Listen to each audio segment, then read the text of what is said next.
काए जीजा एने केने अरे तोहरे देने। अच्छा देखा ही पसंद बा का हो सुना नया सौदा बा सस्ता बिकात बाटे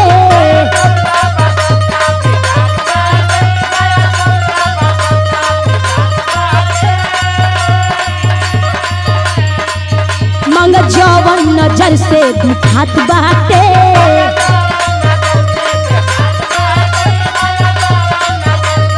लौकत तो बहुत कुछ बा हो।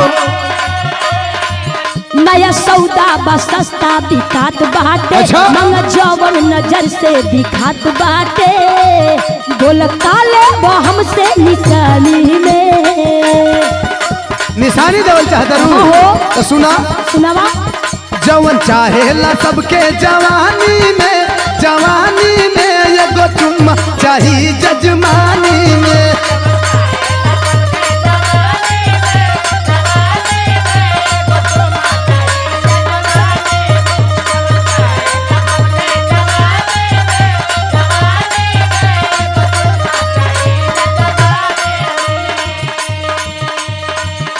तू ही होशियार बनला हुआ होशियार का बना तनी ये मांगत हुआ हमसे।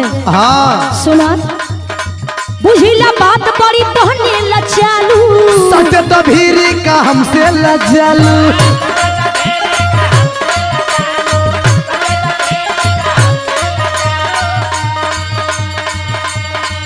चाहतारा लगावल याग पानी में चाहतारा लगावल याग पानी में।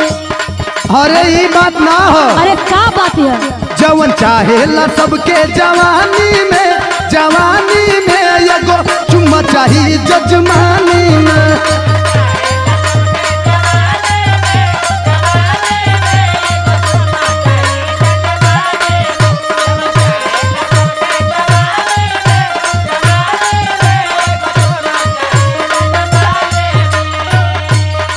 अच्छा सुना एगो काम करा का सुनत हुआ ना हाँ हो एहरो जवानी बा ओहरो जवानी अब जवानी के काटे के चली।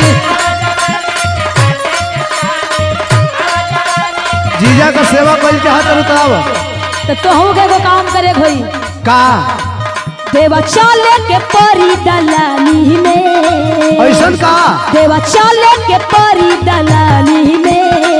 चल बाकी याद बा ना अरे का याद बताई तब ना जवन चाहेला सबके जवानी में एगो मुम्मा चाही जजमानी में।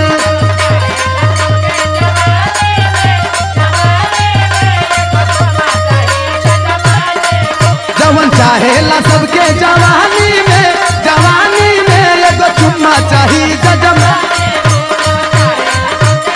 चलो चलो चलो चलो के मान गई ना ना चलो चलो एगो चुम्मा चाही जजमानी में।